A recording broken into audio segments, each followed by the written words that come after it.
오늘 교동문을 잠깐 읽으셨는데요. 교동문 몇 번? 63번 읽으셨죠? 한번 다시 보시죠. 교동문 63번. 여기에서 시편 저자가 하나님을 주라고 부를 때 이 주라는 단어가 몇 번 나왔는지 한번 해보시죠.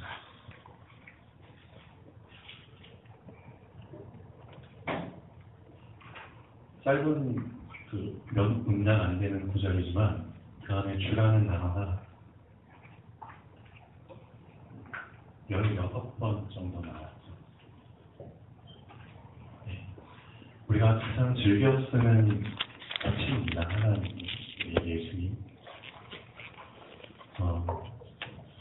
근데 여기서 우리가 좀 진짜 중요하게 붙잡아야 될 게 뭐냐면 마태복음 16장 16절에 보면은 베드로가 예수님을 부를 때 세 가지 호칭을 썼습니다. 사실 나와 하나님 사이에 우리는 다 알고 있죠. 문제가 생겨서 하나님으로부터 멀어질 수밖에 없는 그런 상황 속에서 지금 살고 있는데, 나와 하나님 사이에 중간에 누군가 연결고리 역할을 해줄 뭔가가 필요하다는 거죠. 우리는 절대적으로 그 역할을 해줄 분을 갈망하고 있습니다. 인간은 본능적으로 하나님을 찾고 싶어하는 게 우리 인간 마음속에는 있죠. 우리는 이제 그 사실을 다 알고 있는데 그 역할을 해줄 존재로 그리스도라는 이름을 하나님이 우리에게 알려주셨습니다. 그리스도 또는 메시아, 같은 의미죠. 바꿔 말하면 우리 인간의 과거, 현재, 미래의 모든 문제를 해결할 수 있는 이름입니다. 쉽게 말하면 우리 인간의 영원 전부터의 문제부터 영원 후까지의 문제도 다 해결할 수 있는 그 이름이 바로 그리스도입니다. 하나님을 만나게 되면은 사실상 모든 문제는 다 해결되는 거죠. 그런데 그 그리스도라는 이름을 예수님께 주셨는데요. 근데 베드로는 이 예수님을 호칭할 때 그리스도란 단어만 쓴 게 아니고 그리스도 앞에 주라는 단어를 먼저 썼습니다. 주. 그 다음에 그리스도 다음에 하나님의 아들이라는 호칭도 썼습니다. 우리가 이 마태복음 16장 16절 우리의 신앙 고백인데요. 이 고백 안에 꼭 들어가야 될 이 세 가지를 우리는 붙잡아야 됩니다.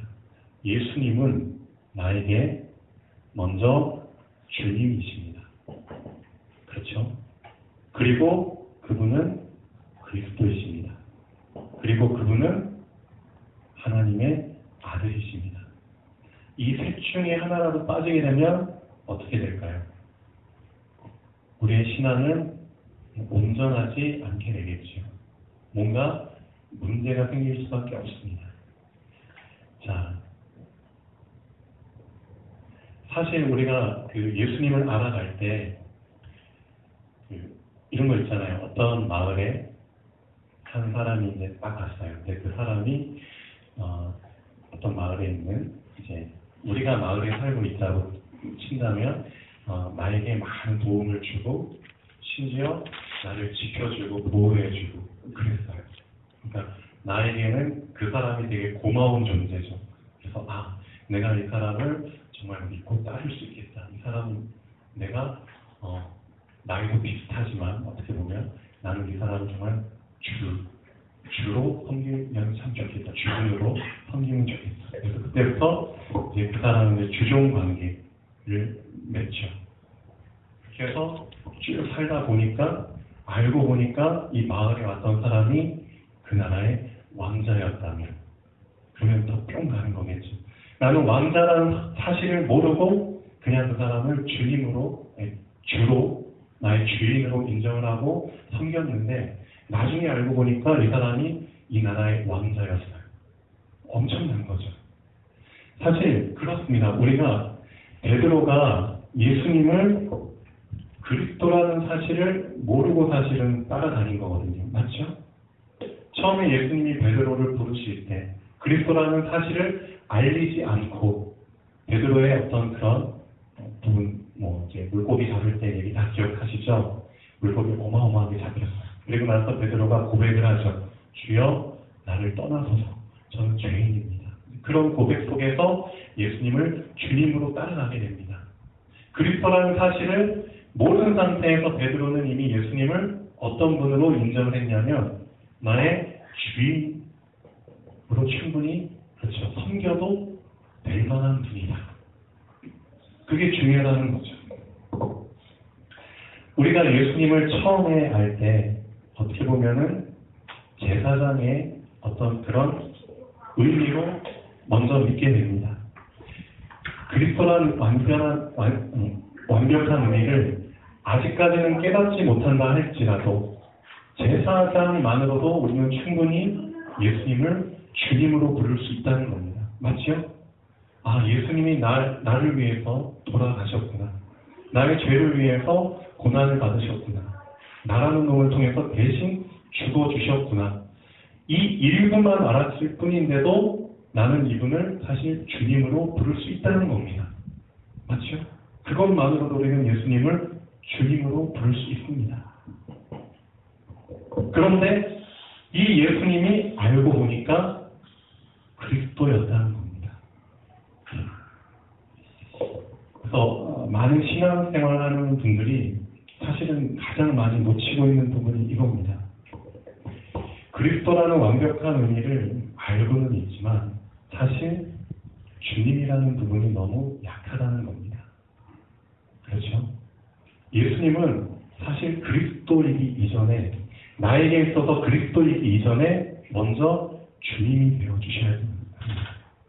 그 주종 관계가 체결된 속에서 그리스도의 의미를 붙잡았을 때 그 그리스도라는 의미가 나에게 온전히, 그렇죠, 그냥 그 가치로 다가올 수 있는 건데, 주종 관계를 놓친 속에서 그리스도를 붙잡아 버리면 어떻게 되느냐? 이 어마어마한 이름을 우리는, 그렇죠, 나를 위해서 이용을 해먹게 되죠.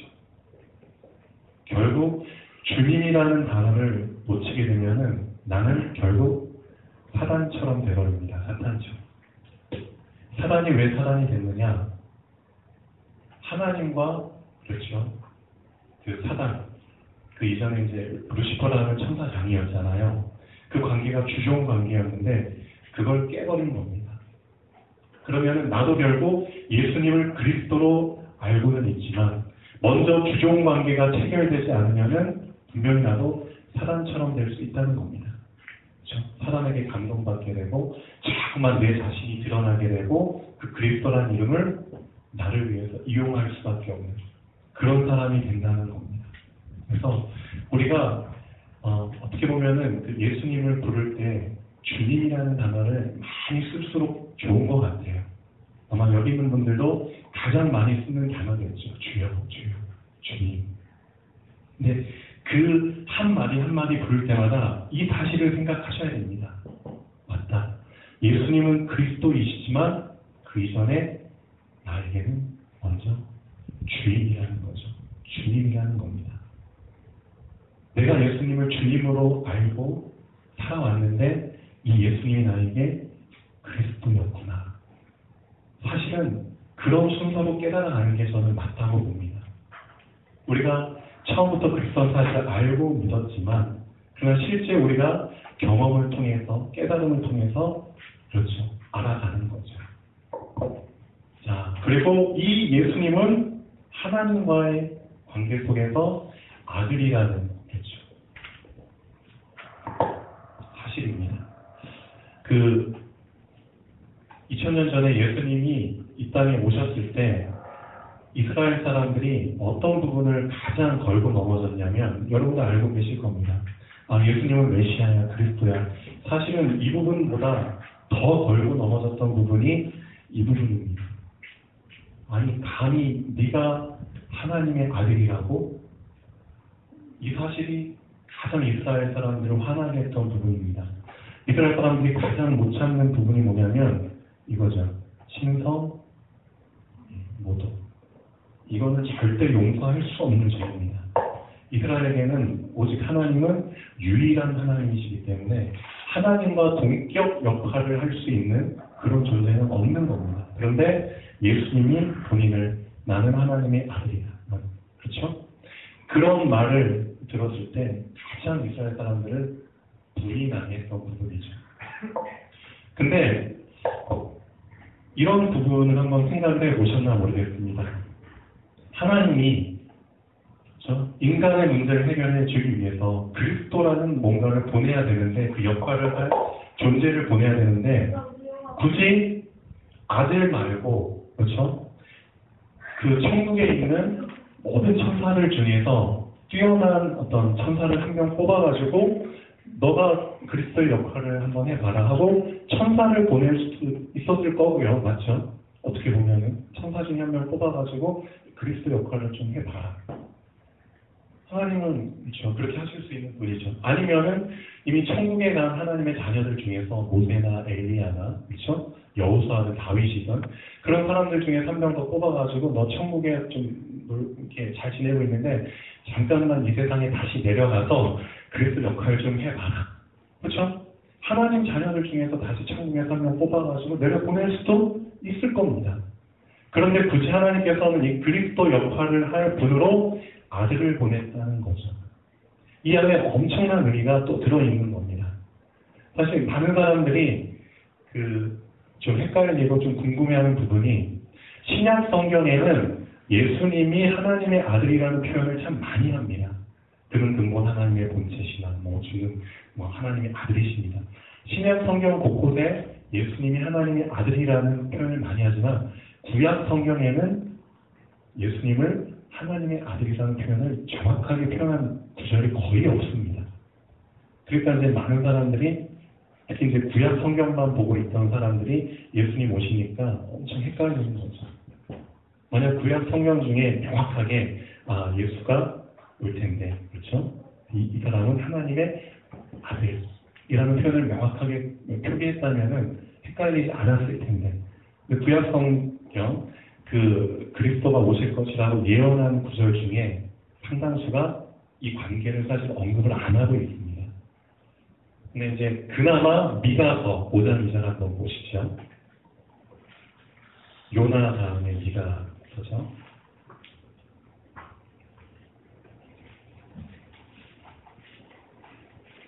미가서 5장 2절에 보면은 그나마 하나님이라는 사실을 알 수 있는 구절이 들어있습니다. 5장 2절 한번 읽어보겠습니다. 베들레헴 에브라다야 너는 유다 족속 중에 작을지라도 이스라엘을 다스릴 자가 네게서 내게로 나올 것이라. 그의 근본은 상고에 영원에 있느니라. 그렇죠. 우리를 구속할 구속자가 올 텐데 그의 근본은 영원, 상고에 있느니라. 그렇죠? 하나님이라는 뜻이겠죠. 이사야서 9장 6절 한번 읽어보시죠. 자, 이 말씀 우리가 많이 알고 있죠. 이사야서 9장 6절. 이는 한 아기가 우리에게 낳고 한 아들을 우리에게 주신 바 되었는데 그의 어깨에는 정사를 메었고 그의 이름은 기묘자라 모사라 전능하신 하나님이라 영존하시는 아버지라 평강의 왕이라 할 것이니라. 이 두 구절 빼고는 이렇게 모세 같은 선지자를 주실 것이다. 그렇죠? 예를 들면 그런 식으로 얘기합니다. 멜기세덱의 반차를 쫓는 제사장이 올 것이다. 그런 수준으로 얘기를 하지만 예수님은 그렇죠. 하나님의 아들이라는 사실입니다.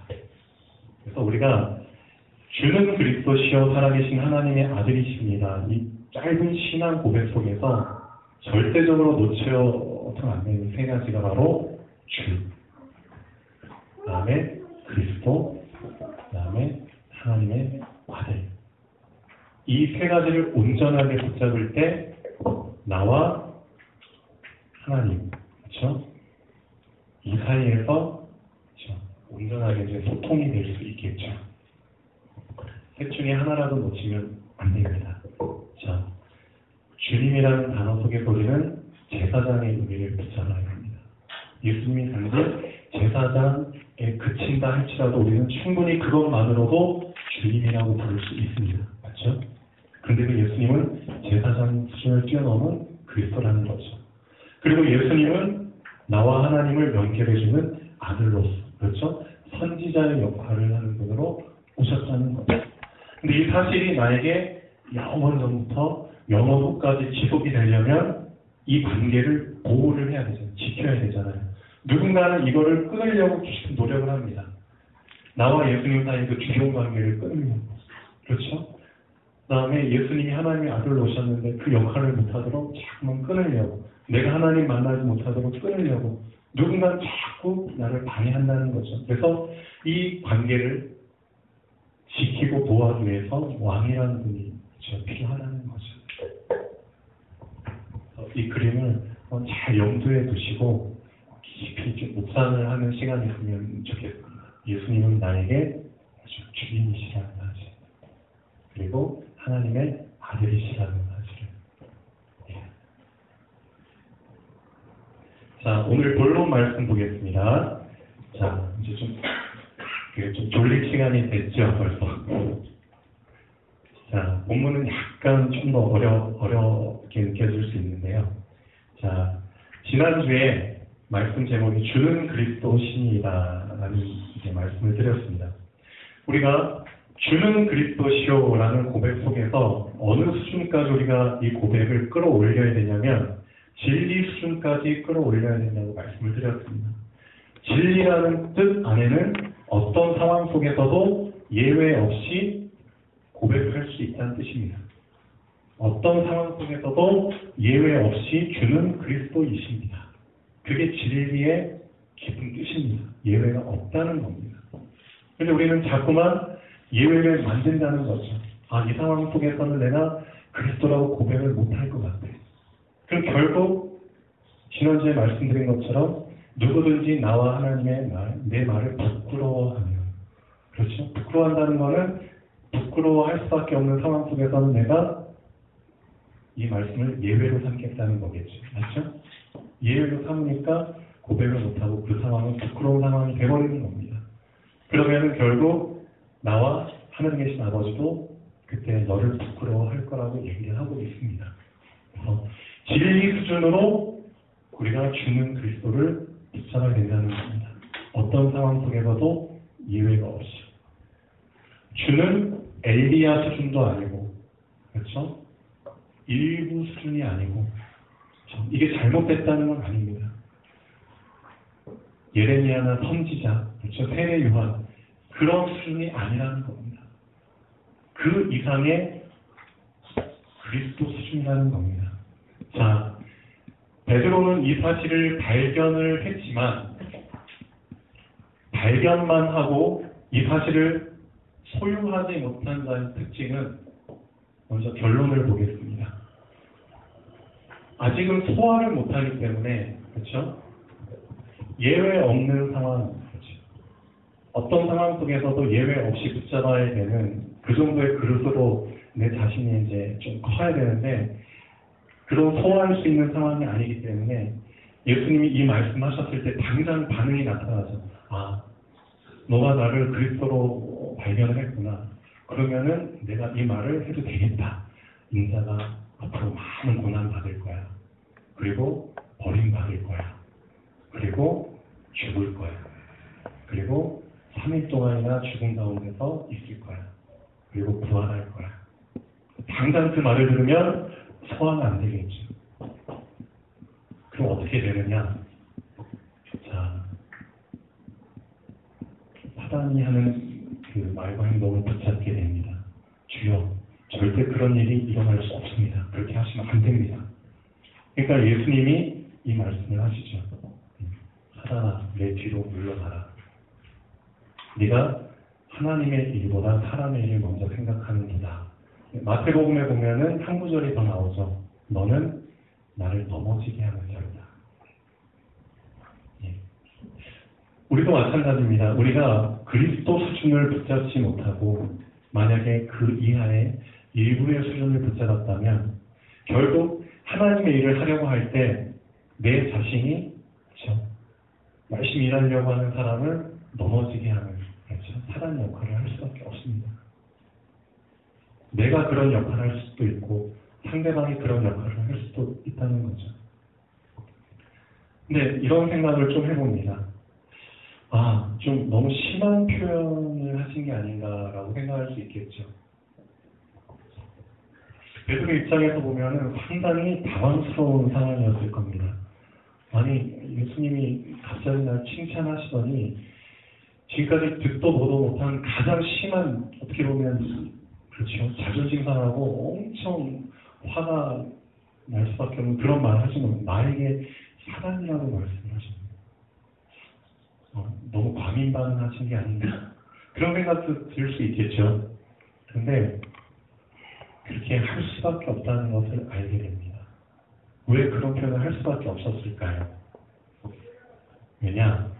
그래서 이제 오늘 말씀에 보면은 이런 게 나오죠. 분명히 베드로는 예수님을 주는 그리스도시오라고 고백은 했지만 그 마음 깊은 곳에서는 엄청 마음 깊은 곳에서는 아직도 예수님이 엘리야나 모세와 같은 수준이라는 겁니다. 들키지만 않았을 뿐이지. 이 들키지 않은 마음속의 깊은 곳에 있는 이거를 해결하고 넘어가지 않는 이상 사실 하나님은 그 사람을 쓰실 수가 없습니다. 왜냐? 예수님은 그리스도시거든요. 근데 아직까지도 나는 내 마음 깊은 곳에서는 예수님이 모세와 엘리야와 같은 수준이라는 겁니다. 들키지만 않았을 뿐이지. 그래서 예수님은 너 안에 깊이 잠재되어 있는 너의 수준을 내가 드러내겠다. 그래서 마태복음 17장의 상황을 만들어주신 게 아닌가 그런 생각을 하고 있습니다. 베드로는 잘 모르겠죠. 예수님은 그리스도 이제 그렇게 깨달았지만 그걸로 다 된 줄 알았겠지만 마음속에 깊이 그렇죠? 잠재되어 있는 그것까지 우리가 해야 된다는 겁니다. 자, 변화산에 데리고 올라가십니다. 베드로와 야고보와 요한이 데리시고 근데 이제 그 전에 잠깐 한 구절 말씀하시죠. 여기 서 있는 사람 중에는 죽기 전에 하나님의 나라가 권능으로 임하는 것을 볼 자들도 있느냐. 죽기 전, 예수님이 재림하시려면 멀었는데 근데 이제 우리는 알고 있죠. 그 예수님의 제자들 중에서 예를 들면 이제 사도 요한이라는 사람, 요한 계시록을 쓴 사람이죠. 이미 환상 중에 미래에 있어야 될 부분들 다 하나님이 보여주시죠. 예수님이 왕권을 가지고 그렇죠. 이 땅에 오시는 것도 환상 가운데 죽기 전에 미리 보게 됩니다. 그렇죠. 이런 사람들도 있겠죠. 요 사도 요한 말고도 또 다른 사람이 성경에 기록은 안 됐지만 본 사람들도 있겠죠. 예수님이 복수로 말씀을 하셨기 때문에 여기 서 있는 사람 중에는 죽기 전에 하나님의 나라가 권능으로 임하는 것을 볼 자들도 있느니라. 그 중에 한 명 요한을 데리시고 따로 높은 산에 올라가셨더니 그들 앞에서 변형되사 휘어졌더라. 자, 그리고 나서 베드로야, 네가 나를 엘리야나 모세 동격으로 생각하는구나. 오케이. 그럼 내가 천국에서 지금 잘 지내고 있는 모세와 엘리야를 데리고 오겠다. 실죠. 깜짝 놀랄 만한 일이 일어나죠. 그래서 어떻게 보면 이미 천국에 간 사람들 중에 다시 이 땅을 밟은 유일한 사람은 모세와 엘리야가 아닌가 싶습니다. 이 사람들은 엄청 영광이죠. 이미 하나님 위해서 열심히 일하다가 천국 갔는데 다시 본인들이 쓰임 받기 위해서 이 땅에 내려왔다는 게 더 큰 영광이겠죠. 그 두 사람 입장에서 그런 생각도 한번 해봅니다. 그런 이제 얘기를 나누죠. 근데 성경에는 잘 기록은 안 돼 있죠. 도대체 예수님이 모세와 엘리야와 어떤 얘기를 나눴는지 기록은 안 되지만 대충 짐작은 가겠죠. 이런 얘기도 혹시 나눠질까? 모세야, 엘리야야, 내가 지금 데리고 있는 이 베드로라는 애가 죽는 그리스도라고 고백을 했는데 아직까지도 얘는 마음 깊은 곳에서는 나를 너희들과 같은 수준으로 생각하고 있다. 그래서 내가 어쨌든 할 수 없이 그걸 들키게 하기 위해서, 그걸 끄집어내기 위해서 너희 둘을 불렀다. 아무리 이제 그 얘기를 듣고 모세하고 엘리야가 그러시면 저희가 한번 혼 좀 내줄까요? 정신 좀 차리게 해줄까요? 그런 대화를 할 수도 있었겠죠. 근데 어떤 대화든 상관없이 중요한 거는 이런 이벤트까지 마련해 주신 이유는 우리 마음 깊은 곳에 아직도 예수님을 그리스도로 인정을 못하고 있다는 겁니다. 그래서 베드로는 마음 깊은 곳에 있는 부분이 나도 모르게 횡설수설하게 이런 표현으로 나오죠. 우리가 초막 셋을 짓는데, 그렇죠? 오두막 3개를 짓는데, 장막 3개를 짓는데, 그 중에 하나는 주님을 위해서, 하나는 엘리야를 위해서, 하나는 모세를 위해서 짓고 우리가 거기에 거주하면 좋겠습니다. 거기에 안주하면 좋겠습니다. 무슨 뜻이죠? 내가 알고 있는 예수님을 모세, 엘리야 수준으로 알고 더 이상 나는 발전하지 않겠다는 겁니다. 그리스도 수준으로 나는 붙잡지 않겠다는 겁니다. 안주하겠다는 겁니다. 이게 베드로 마음속 깊은 곳에 있는 생각입니다. 안주하고 싶다는 그 생각. 근데 하나님 입장에서는 그 생각만큼 위험한 생각이 없죠. 하나님의 일을 이루기 위해서는, 세계복음화, 예수님의 재림을 이루기 위해서는 계속 발전해 나가야 되는데, 우리 사람들이 예수님을 그리스도 수준으로 붙잡고 그 일을 해 나가야 되는데 안주하겠다고 하는 겁니다. 그게 우리 마음 깊은 곳에 계속 머물러 있는 겁니다. 이것만큼 가장 위험한 생각, 위험한 말이 없다는 거죠. 그렇다면 이 생각을 깨게 하기 위해서 예수님은 이 말을 하셔도 된다는 겁니다. 사단아, 내 뒤로 물러가라. 너는 나를 넘어지게 하는 자로다. 그렇죠? 가장 충격적이고 환기시켜주는 말이 아닌가 싶습니다. 아니, 나를 사단이라고 불러? 그럼 그 말 자체가 나를 되돌아보고 환기시켜줄 수 있겠죠. 어떻게 보면 엄청 삐질 수 있고, 그렇죠? 엄청 화가 날 수밖에 없는 말이죠. 저도 주엄마하고 같이 살면서 이 사역을 해오면서 실질적으로 한마디로 얘기는 안 했지만 목구멍까지 넘어온 적도 참 여러 번 있었습니다. 근데 본인도 많이 괴롭겠죠. 많이 힘들겠죠. 왜냐? 이 길을 가려면 많은 고난을 받아야 되고요. 그렇죠? 많은 오해를 받아야 되고요. 또 버림도 받아야 되고요. 아직 죽진 않았지만 그런 부분들을 감당해 나가야 되기 때문에 어떻게 보면 안주하고 싶은 생각이 당연할 수 있습니다. 나 더 이상 힘들어서 못 가겠어. 그렇죠? 그냥 여기 앉아서 그냥 쉬고 싶어. 그런 고백이 나올 수밖에 없겠죠. 그렇지만 그건 충분히 이해가 돼요. 그렇지만 제가 주어만 생각하는 말이 아니고 저도 그런 상황을 할 수 있고요. 여러분들도 그런 상황에 놓일 수 있다는 겁니다. 그렇지만 우리가 붙잡아야 될 거는 이거라는 겁니다. 예수님이 만약에 하나님이 구름 속에서 이제 하나님이 직접 말씀을 주시지 않았다면 아마도 좀 더 늦게 주셨다면 예수님이 그 마태복음 16장에 했던 말을 번복하시겠죠. 베드로가 주님 우리가 초막 셋을 지어가지고 이렇게 살겠습니다. 그러면은 또 이 말씀 하시겠죠. 사단아 내 뒤로 물러가라. 너는 나를 넘어지게 하라. 네가 지금도 이렇게까지 내가 보여줬는데 하나님의 일을 생각하지 않고 사람의 일을 생각하느냐? 사람의 일이 바로 초막 셋을 지어가지고 안주하겠다는 생각 아니냐? 분명히 이 말씀 하실 텐데 하나님이 그 개입하셔가지고 그렇죠? 이는 내 사랑하는 아들이니 뭐해라? 너희는 그의 말을 들을지니라 따를지니라. 하나님이 개입하셔서 말씀하시죠. 아마 그 말씀 안 하셨으면 예수님이 또 범동하셨겠죠. 사단아 물러가라. 아직까지도 정신 못 차리느냐. 있다는 겁니다. 그래서 마침 구름이 와서 그들을 덮으며 구름 속에서 소리가 나되 이는 내 사랑하는 아들이니. 그렇죠? 주는 그리스도시요 살아계신 하나님의 아들이십니다. 내 아들이다. 무슨 뜻이죠? 내 아들이란 말은 하나님이란 말과 동격이라는 거죠. 그렇죠? 그러니까 하나님처럼 살아라. 하나님의 말로 알고 따라라. 또 알지 말고. 너희는 그의 말을 들으라 하는지라.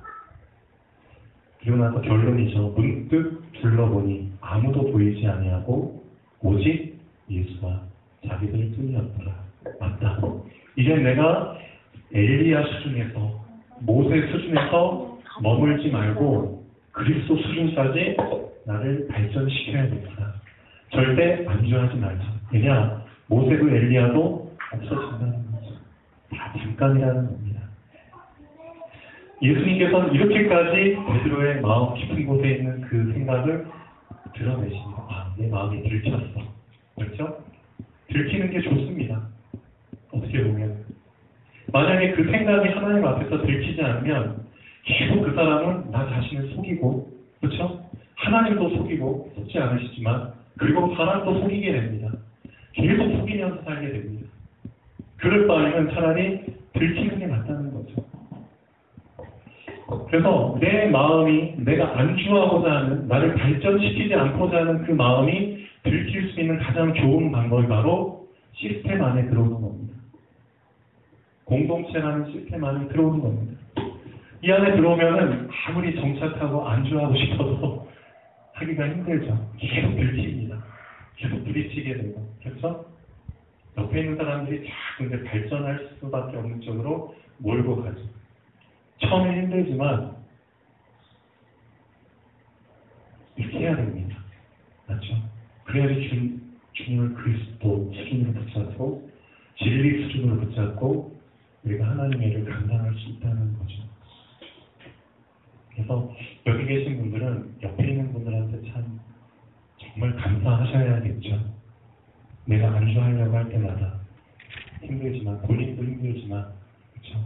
나를 계속 발전시켜 나가는 쪽으로 도와주고 있구나. 서로 진짜 감사하셔야 됩니다. 힘들어도.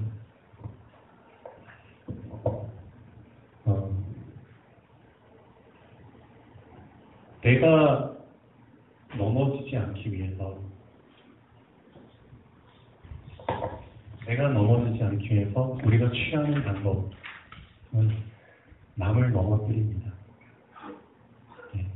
남을 넘어뜨리는 대신에 우선 나는 안 넘어지게 되죠. 근데 남을 넘어뜨리지 않기 원하면 내가 넘어져야 됩니다. 우리는 그 두 사이에서 계속 힘들게 신앙생활을 하고 있죠. 그렇죠? 그래서 우리 주엄마 같은 경우도 본인이 이제 많이 힘들고 그러면 저한테 전화를 하거나 저하고 많이 얘기를 나눕니다. 그러면 힘든 부분들을 막 들어줘요. 들어줘요. 근데 들어주는데 그래도 감사한 건 하나님이 지금까지 그 힘든 말들을 들을 때 제가 넘어지지 않도록 지켜주셨죠. 어떻게 보면 저도 넘어질 수밖에 없는 그런 엄청난, 예를 들면 이제 그런 영향을 받게 되겠죠. 불신앙의 말들이나 정말 걱정, 그런 염려의 말들, 그런 말들을 들을 때 그걸 감당하려면 참 힘들겠죠. 여러분도 마찬가지시겠죠. 그렇죠? 그래서 어찌됐든 사람이 취할 수 있는 방법은 내가 넘어지지 않기 위해서 내가 감당할 수 없는 짐을 다른 사람에게 막 얘기를 하는 거죠. 그러면 듣는 사람이 안 넘어지면 참 감사하지만 그 말을 듣는 사람이 그 감당할 수 없는 수준이면 그 사람이 넘어지겠죠. 대신에 내 마음은 후련하고 지금 아직은 넘어지지 않을 만큼 또 힘이 회복이 되겠죠. 근데 내가 남에게 이걸 주면 이 사람이 넘어질 텐데, 그럼 내가 갖고 있으면 내가 넘어질 수밖에 없고, 그 두 사이에서 참 많이 고민을 하죠. 예수님도 이런 말씀하실 정도는 너는 나를 넘어지게 하는 자로다. 근데 어쨌든 넘어지지 않고 이를 잘 감당하시고 부활하시고 지금은 성령으로 우리와 함께 하시죠. 그렇다면 우리는 내가 넘어질 수밖에 없는 일들을 사람에게 얘기하지 말고 예수님께 얘기하시면 됩니다. 그 부분을 계속 연습하시면 됩니다. 진짜. 나의 고민, 그런 부분을 사람에게 주면 분명히 넘어지거나 넘어지지 않더라도 그 사람을 정말 힘들게 할 수밖에 없는 그런 일들이 일어나겠죠. 그래서 진짜 연습하셔야 됩니다. 주는 그리스도시기 때문에. 그렇죠? 그리스도는 우리의 모든 걸 다 감당하실 수 있습니다. 저 같은 경우도 아마 여러분도 마찬가지겠지만 두 가지 힘을 꼭 준비를 하고 삽니다. 어떤 힘이냐면은 첫 번째는 사람들이 어떤 그런 불신앙이든 염려든 그거를 감당할 수 있는 힘을 한쪽에 비축을 하고 저는 살아갑니다. 언제든 그 얘기를 들어줘야 되고 감당을 해줘야 됩니다. 사실상 처음부터 예수님을 의지하고 예수님께만 모든 걸 맡기고 살 수 있는 사람은 없죠. 그렇죠. 그것도 다 성장의 단계를 거쳐야 되기 때문에. 그래서 어린아이들, 아직 성장하는 사람들이든 그걸 감당해줘야 되는 그 힘을 한쪽에는 계속 비축을 하고 있어야 됩니다. 그리고 또 하나의 힘은 나에게 주어진 내가 가야 될, 내가 도전해야 될 그 부분을 위한 힘이겠죠. 그렇죠. 이 사람들 다 감당하다가 내가 발전되는 쪽으로 도전할 수 있는 힘이 소진돼 버리면 안 되잖아요. 그렇죠? 계속 정체될 수밖에 없죠. 그래서 이 두 가지를 동시에 감당하면서 앞으로 꾸역 나간다는 게 쉽지는 않죠. 그렇지만 이 부분도 하나님을 통해서 그렇죠? 여러분 나름대로 다 얻어 이제 가셔야 되겠죠. 우리 랩런트들이 계속 숫자도 늘어나고 있고요. 숫자도 늘어나는 만큼 또 많은 다양한 일을 감당해야 될 일들이 생기겠죠. 특히 우리 김상윤 집사님, 애들 한두 명도 그냥 이렇게 차 안에서 사람 키우고 막 의견이 막 일치 안 돼가지고 허구한 싸우면서 하는데 애들 숫자가 더 넘쳐나고 그러면 또 차를 운행해야 될 횟수도 더 많아질 거고요. 그렇죠? 갈 곳도 많아지겠죠. 그러면 더 많이 감당을 할 수밖에 없는 일이 생기겠죠. 여러분들도 마찬가지예요. 그래서 하나님과 사이에서 두 가지를 항상 비축할 수 있도록 그 비밀을 붙잡으셔야 됩니다. 저는 그 비밀이 이 말씀 속에 있다고 봅니다. 주는 그리스도시요 살아계신 하나님의 아들이십니다. 이 세 가지 안에서 붙잡을 수 있다고 저는 생각하고 있습니다. 자, 결론 보겠습니다. 예수님을 그리스도로 발견한 자는 꼭 해결하고 넘어가야 할 것이 있습니다. 그렇죠? 어떤 부분을 해결해야 되냐면 내 마음 깊은 곳에, 그렇죠? 내 마음 깊은 곳에 있는 그것, 안주하려고 하는 계속 예수님을 그리스도 수준으로 붙잡지 않고 그냥 모세 엘리야 수준으로 붙잡고 정체된 상태에서 살려고 하는 그것을 해결해야 됩니다. 나 자신의 깊은 부분을 발견한 자를 통해서 하나님은 자신의 일을 시작하십니다. 어떤 일이죠? 우리를 통해서 그리스도의 일을 하십니다. 나 자신의 깊은 부분을 발견하지 못한 자에게 예수님은 마가복음 8장 33절 똑같은 말씀이죠. 사탄아 내 뒤로 물러가라. 너는 나를 넘어지게 하는 자로다. 네가 하나님의 일을 생각하지 아니하고 오히려 사람의 일을 생각하는 자다. 이 말씀을 하실 수밖에 없겠죠. 왜냐? 내 자신의 깊은 부분을 해결 못하면 더 이상 앞으로 나갈 수 없기 때문입니다.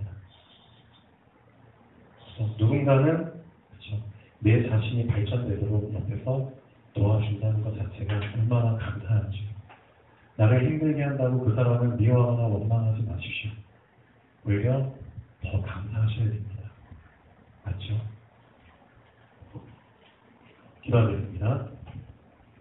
살아계신 하나님 아버지